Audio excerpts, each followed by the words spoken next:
Welcome to episode 2 of Church After Hours. We are back with another installment.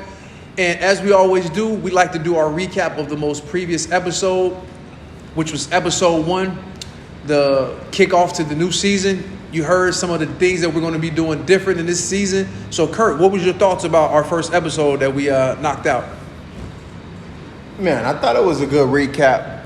I thought, the idea of talking about current events is something that we need to get to. So I loved it, man.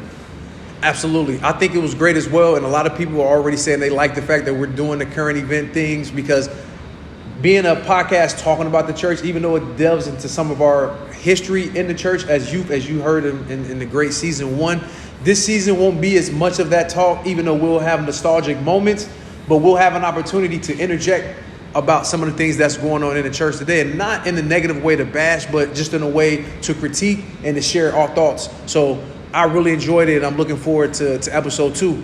So before we get started, we want to talk about our journey spiritually and where we are in life and what that looks like, and what that entails. So Kurt, I'll throw it to you, man. What does spirituality and your walk spiritually look like, in 2022? I would definitely phrase it as spirituality, but I'm growing daily. As far as my walk, I'm learning a lot. I'm coming into contact with things that are only of God. The way I am coming in contact with different information, say for instance, you sharing with me about the life path. When I first heard about my life path and being a life path 3, some of the things that were in the description of myself, I didn't agree with. The creative side I didn't agree with. I'm like, that I'm not doing that. Right. But come to find out, I wasn't walking in my path. You wasn't tapped in. Man, I was not tapped in. Yeah. So as I began to tap in and just experience more life, right? Yeah. The things that God has brought me to has been amazing. Yeah. I have had the opportunity, like I said on last episode, to edit a podcast that had introduced me to some African spirituality, namely Ifa, and it has, made me want to know more. But even prior to that, I had got into reading books on mindfulness and speaking about meditation, and I started to, require my family and practice silence in the morning. Yeah. And that along with prayer, of course, afterwards. But I've become, I believe, more peaceful. I've been practicing to be more peaceful, and with being more peaceful is not reacting so quickly. Yes. Thinking more, letting things come to my mind and think about it, and also began to get into some of Thich Nhat. I'm messing his name up, but I'll put it up right here. I read his book, You Are Here. Yeah, I heard that's a great book. And I was thrown back by how simplistic some of the things that he spoke about.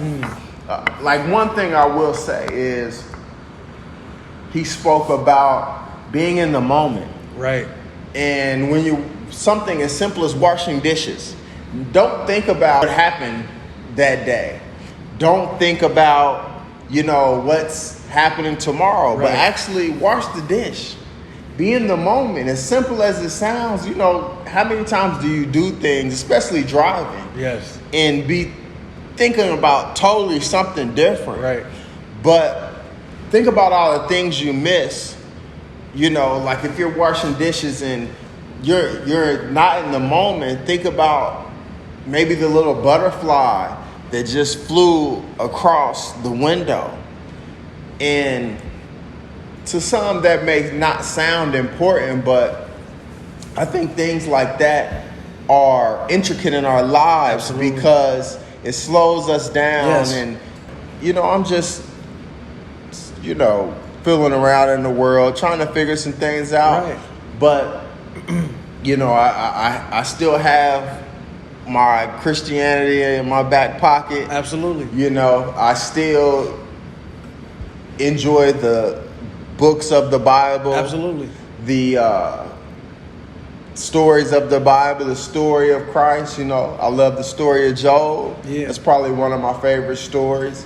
And just learning more information, man. Absolutely. Learning more about our ancestors and, asking our ancestors to, interfere with, our learning and things of that nature. So, and I want to stay right there. I think you hit on some great points. You touched on so much. I want to make sure I have a chance to tap on some of those things. One, a lot of the things you heard Kurt talk about is Eastern philosophies. And a lot of times, growing up in church, I'm from Chicago, so a lot of my friends was in the nation. Some of my friends was Jehovah's Witness.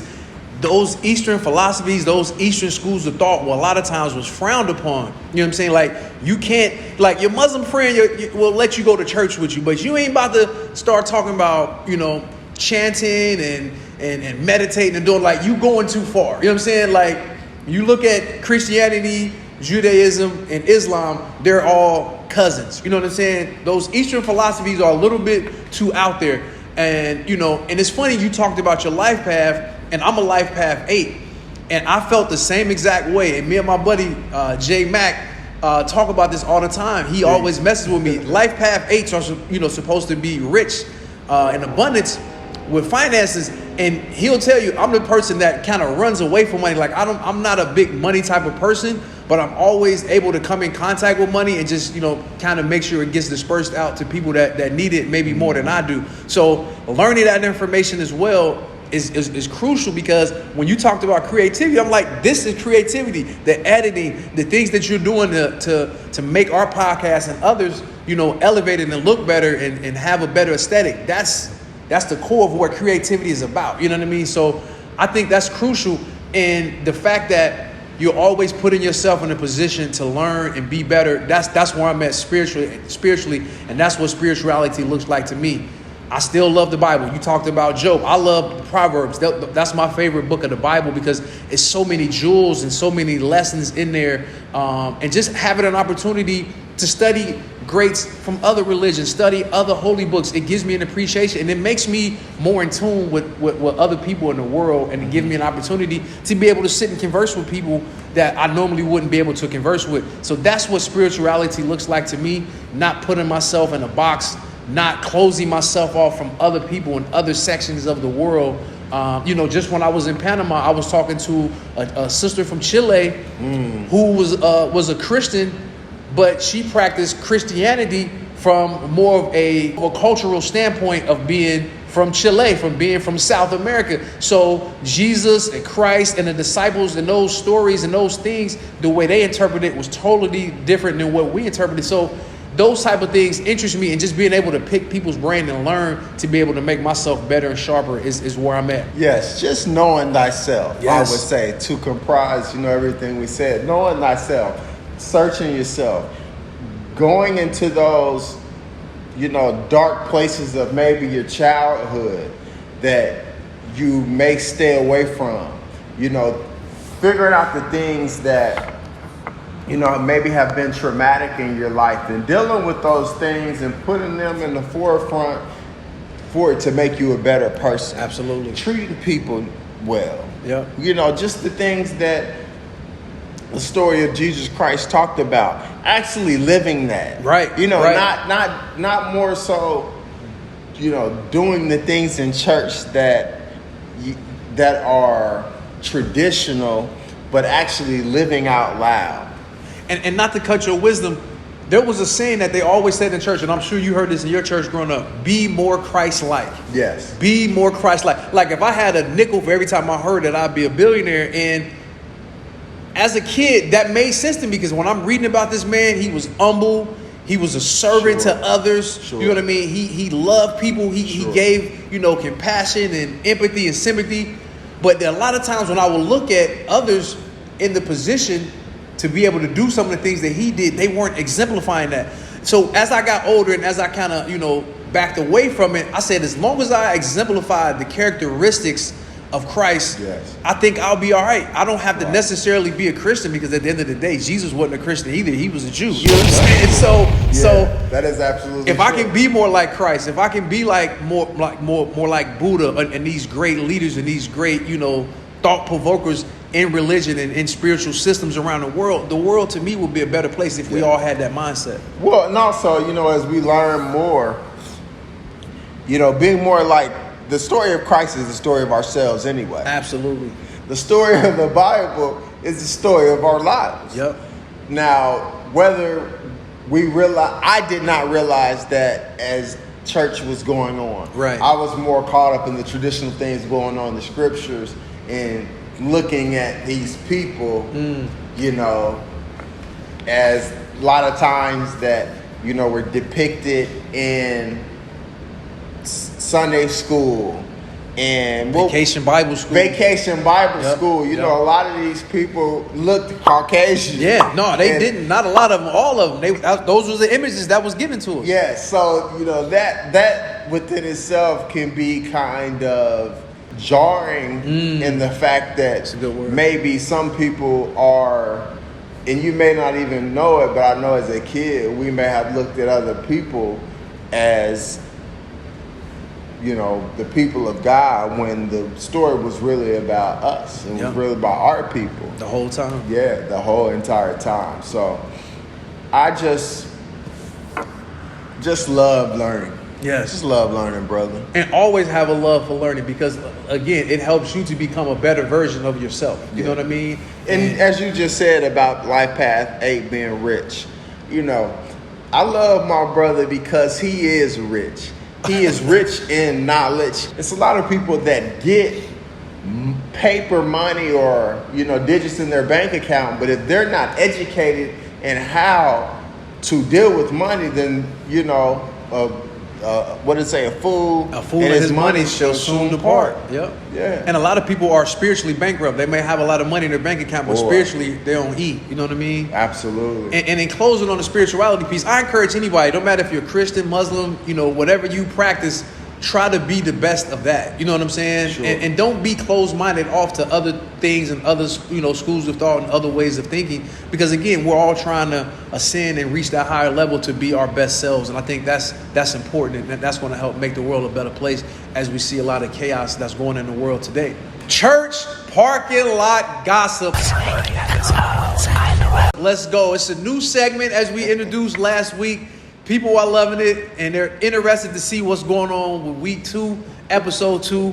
And we're going back to LHMBC. For those of you who don't know what LHMBC means, it's Lincoln Heights Missionary Baptist Church. Right there. Right there.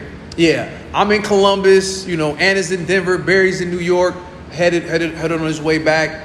Curtis is in Kentucky. So we're all kind of scattered a little bit. So a lot of us don't get a chance to get back to where the origins of where a lot of these stories took place.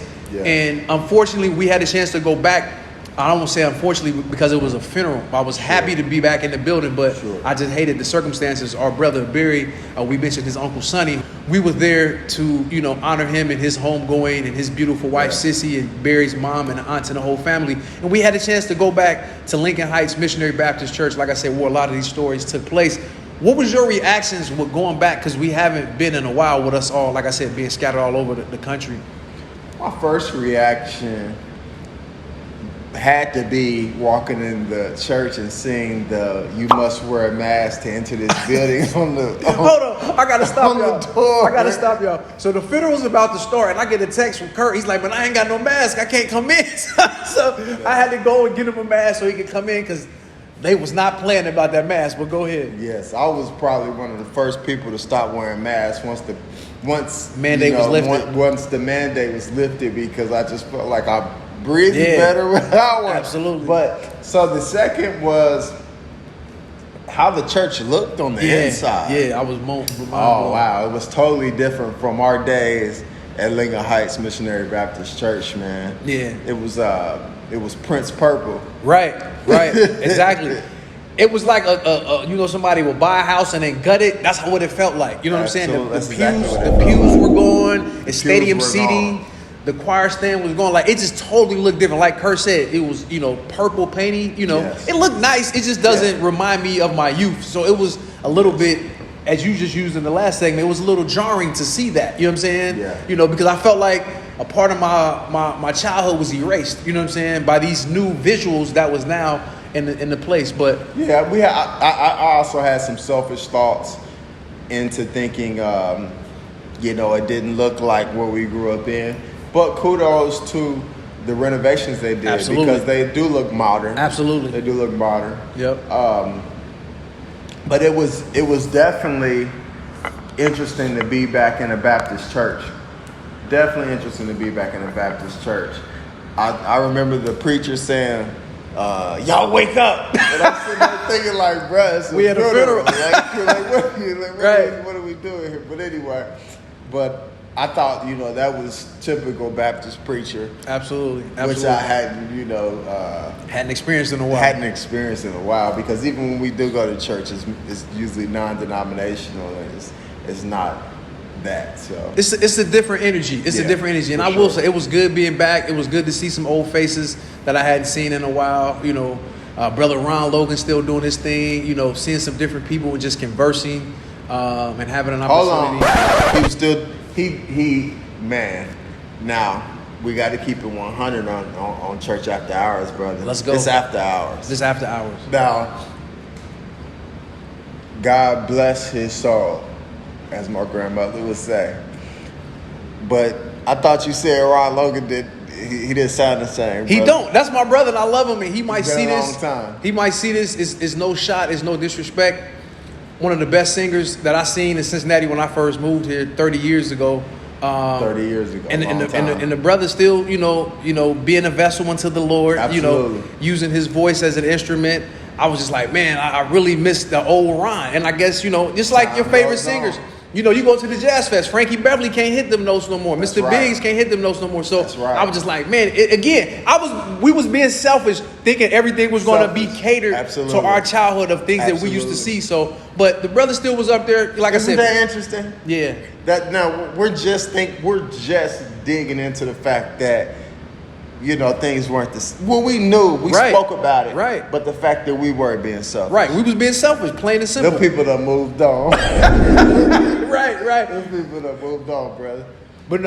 But it was good to be there. Like I said, seeing people and just enjoying, the family. I hate to, see people under those circumstances, but it's still a good opportunity to see people and have an opportunity to share and just catch up because it's been a while. Yeah. I thought Barry gave a very good testimony of his uncle. But afterwards, we were able to, walk around the building and see and really get together and really have some we broke bread together. I think that was the most important thing. Absolutely. Was able to get spend time together. For sure. Man. Group text is different than being able to feel and touch your brother. You know what I'm saying? Each other's presence. That communion is very, very important. Oh man, it was definitely. Definitely. And again, shout out to Barry. He gave a great speech about his uncle and what manhood and fatherhood looked like from a mentor standship. That was super dope. But moving on, church parking lot gossip. Bishop Juanita Bynum. Episode 1, we talked about TD Jakes.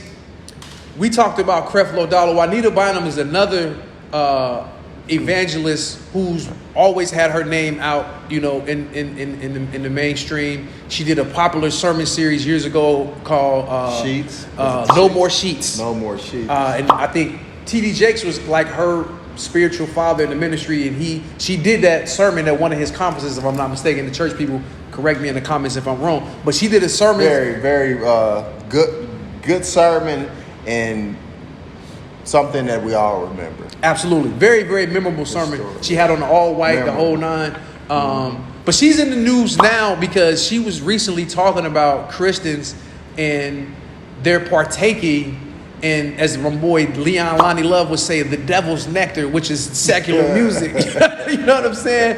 And it was a big fuss. It was a big controversy. And we always dealt with this because we was church boys, but we still listen to hip hop. We still listen to R&B and those things. And it's funny because I was watching a minister and his wife. He's actually a singer, now minister, out of Detroit, Thich Nhat Hanh. He was saying how his wife grew up Baptist and he grew up apostolic, and the Baptists was sin and wouldn't run away from their sin. How a lot of apostolics sinned in the closet, and he's right. Like we did our sinning and didn't run away from it, but I didn't agree with what she was saying about how Christians shouldn't listen to secular music.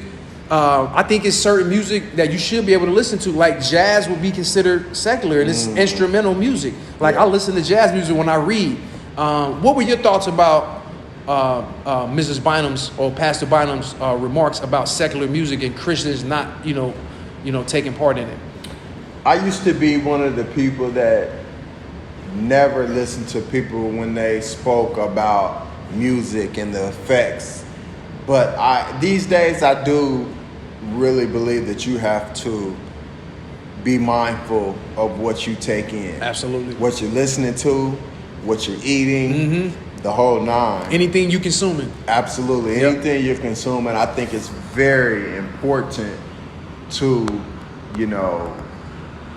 be on the lighter side of things. So I just think that you can't have too much of anything. Right. So if it's too much, gangster rap, too much, nasty R&B, right, at some point those things are going to start to come out. So in a sense, I agree. But all secular music, like you said, jazz. I love jazz. I love, some of the lighter ends of things, and then sometimes I still listen to maybe some things that aren't, but I don't, like, once again, I balance that out with jazz. Absolutely. So I think everything should have balance. Also, she's a spiritual advisor for some. Right. So, right. Here was my only issue with it. If you don't listen to secular music, cool. But, and I guess as a pastor and as a leader in the church, you have to, tell people certain things and teach them. But don't tell me to clean up my house when your house is messy. Because the church and the internet is undefeated. They went and found video of her dancing to Mary J. Blige like a year later. You know what I'm saying? And Mary is cool. Like, I go see Mary J. Blige in concert. I love Mary J. Blige. Like, I don't look at her. I'm sorry, I'm done saying Mary J. Blige in concert. I'm sorry. This is a whole nother discussion because we talk about Mary's vocals, but that's a whole nother discussion. No. But she went to go see, she's dancing to Mary J. Blige at a party, and then of course she had to make a statement saying, yes, I was wrong, and that was one of the last times I listened and danced to secular music, which was like a year before she made this statement. And I allow people to grow and to evolve and, get out of that state. But again, be careful of some of the things and the messages you put out there, because people are watching. It's always a record being kept of everything that we're doing, whether we know it or not. I like the word you said, people. We are spirits having a human experience. That's real. And that's one thing that turns a lot of people off of church, is the unrealistic ideas, I believe. And when you are trying to do some of the things that I think are unrealistic for a lot of people, you find yourself living a lie, So I think in that sense, it's a little tough, but I think the true measure of a man is how you treat another. Absolutely. And how you treat people when nobody's looking. You know what I'm saying? Because we all can put on a facade when the cameras is on, but what are you doing? What is that behavior like when those cameras are off? Sure. Another topic we want to discuss in church parking lot gossip is pastors like Gino Jennings. If you don't know who Gino Jennings is, check out Gino, man. I love Gino. Shout out to Mr. Rob, my AARP worker that works for us at Driving Park Recreation Center. He be sitting at the desk, he check people in, and he have his phone set up. He said, what's going on, Mr. D? I got my man Gino. I got to get my word. You know what I mean? And I love Gino Jennings. I do too. And what are your thoughts about pastors like Gino Jennings? Because pastors like Gino Jennings, to me, are a 360 from a lot of pastors that we saw growing up that was on TV, the televangelists, and the people that always had those platforms for the masses to see. I personally, I love Pastor Gino Jennings. And the thing I love about him is his toughness. Yes. you know, I think everything has balance.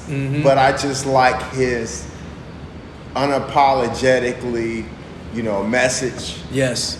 You know, his straightforwardness of the message. One thing that I love is that when he's speaking, he has someone reading from the text. Right. I think the that's King very James important. Version text, especially because Gino is very keen. Gino said, get rid of them other Bibles. All you need is the King James text. But that's a whole nother discussion. But go ahead. You know, nobody is perfect. So Right. I will say that. But some of the things he says are outlandish. And I think that's why a lot of people like to watch it. Exactly. It's funny. You know, yeah, it absolutely is humorous. But I think some of the things are needed, you know. So he's very entertaining to me. Gino is funny, but a lot of his humor is truth laced into the humor. You know what I'm saying? I love Gino because he's Bible based. He don't go away from the Bible, you know, Sure. like we talked about in Stands on episode, right? Like we talked about in episode 1, the prophetic, you know, tithing and offering, how that was never scriptural based. And Gino even did a series about that once Creflo came out, talking about, oh, he wants to tell the truth now. Like, if you went to seminary, you know that those teachings weren't true. So that's why I love Gino, because he may be a little outlandish and say some things that ruffle feathers, but he's not going to deviate from the Bible. And if you're going to, you know, be a Bible believing Christian, then I think you should stand up on that. Yeah, no doubt. But we're going to take a pause for the cause and get into a Sinners and Saints story right now. Y'all didn't get one in the first episode, but you're going to get one tonight. So put on your seatbelts. All right. So it's 1996. I'm in college. Barry's in college. My brother and Kurt and Ant and Marcus Langford, our whole crew, they're still in high school. And I come home to help them out with a concert. And come to find out, our OG, Eric Wofford, threw my brother and Marcus out the choir for being disruptive. To this day, I don't know what it was for. They tell me one thing. You know, Eric said it was something different. And I remember this story because I'm going to start posting some clips from some of our youth, you know, meetings and concerts and retreats and things of that nature. So to make a long story short, we go to the concert and we're all enjoying the concert. And they basically asked everybody to come up. And after the concert, that was maybe once in the choir. And I'm in college, so I helped them out and played for them in the whole 9 yards. So after the concert is over, we're chilling, kicking it. And I go up to Eric and I was like, man, great concert. Y'all did a good job. I was, you know, happy to be able to help out. But, you know, can my brother and Marcus get back in the choir? And he was like, yeah, they can get back in the choir as soon as they apologize. So I was like, all right, cool. I'm like, y'all need to, you know, make it right with Eric. And of course, my brother and Marcus was like, nah, man, we ain't do nothing. And anybody that know, back in the day, Al Brown used to be the main person that got kicked out. But once Al left the youth choir, that was my brother and Marcus Langford. They always got kicked out. And it's weird because Marcus Langford, both of his parents was preachers at our church. And him and my brother was just disruptive when we left. So they got kicked out, didn't apologize to get back in. And the thing that makes this story so funny is Eric called me like about a month ago and he was like, man, I've been watching the podcast and I was thinking about that. He's like, man, I really don't remember why I kicked your brother and Marcus out. It was something they was doing, being managed, probably trying to holler at some girls or do something or being disruptive, something that they wasn't supposed to be doing. But it just goes to show you, even when we wasn't there, my brother and Marcus was still doing some of the things that we was doing to get ourselves in trouble and not paying attention. And I was just grateful for those moments and being in Lincoln Heights over this weekend. Like I said earlier, Wow. Barry's uncle's funeral brought back a lot of those memories, man. A lot of memories. Absolutely. Well, we finna get ready and get out of here. Kurt has something he wants to share with you guys before we get to our message or proverb of the week. I just want to, you know, shout out the journey we've been on with, you know, eating good, man. You got some of this. Hold on, good. let's shake this up because this Okay. juice started to separate. Yeah, got some of that good watermelon, lemonade. And since it is after hours, we're going to go ahead and take us a shot. Absolutely. Church After Hours is brought to you by Diallo's Watermelon Lemonade. Enjoy with friends. Made from real seeded watermelons. Diallo's Watermelon Lemonade. Found some seeded watermelons. They've been out of stock for a while, so I was happy to find some, and I made some for my parents and brought me and my brother some to share. As we get out of here with this episode, as you know, season 2, we're going to be leaving you with proverbs or words of encouragement. And this week, proverb is a Native American proverb, and it's give thanks for unknown blessings already on their way. Say that again. Give thanks for unknown blessings already on their way. And when you hear that, Kurt, what does that make you think of, or what does that, spark to your mind? Well, it makes me think of a prayer that I used to always say, which is, God, thank you for what you're doing, what you did, and what you're about to do. And, thanking for the unknown. Yes. You are, claiming those blessings. Right. So I think just knowing that God is going to bless you. That's right. Has strength in that. Absolutely. And when you put yourself in a position of knowing that things are coming, once you receive it, it makes it much more easier, and it makes you now accessible to share it and give those blessings to other people, passing those blessings along. And I love this Native American, proverb. It's so true, man. When you live your life the way you're supposed to live it, do well unto others, those blessings are going to come your way, because that's universal law. You know what I'm saying? I know some people will look at that and say, well, there they go again. They're going into this stuff. But that's true. You know what I'm saying? Some people call it karma. Karma, your karmic debt. I definitely agree. Whatever energy you put out is going to be coming back to Absolutely. you. Sure. So as I get older, and even in my youth, I never was a person like, oh man, like me and my buddy Will, he says I'm the ultimate optimist, and I call him the ultimate pessimist, because he thinks of everything bad that can happen in every situation, especially in our job of working with inner city youth in the hood. I think of all the great things that can happen versus the negative things. So, and I live my life that way because I give out good, so I expect to receive it back. You know what I mean? I don't look at nothing negative coming my way because of the way I treat the world and the way I treat myself. So hopefully you guys enjoyed the proverb of this week, and hopefully you guys enjoyed episode 2. Anything in closing you got, brother? Drink some more of this juice. Man, all I want to say is, definitely drink some more of the juice. What I want to say is like, share, and subscribe. Trying to grow the channel, so make sure y'all tap in. We'll be back with more amazing messages, current events, church parking lot gossip, saints and sinners stories, crew fun stories. Yep. And we thank y'all. Peace and blessings. Yeah. Church after hours. Church after hours.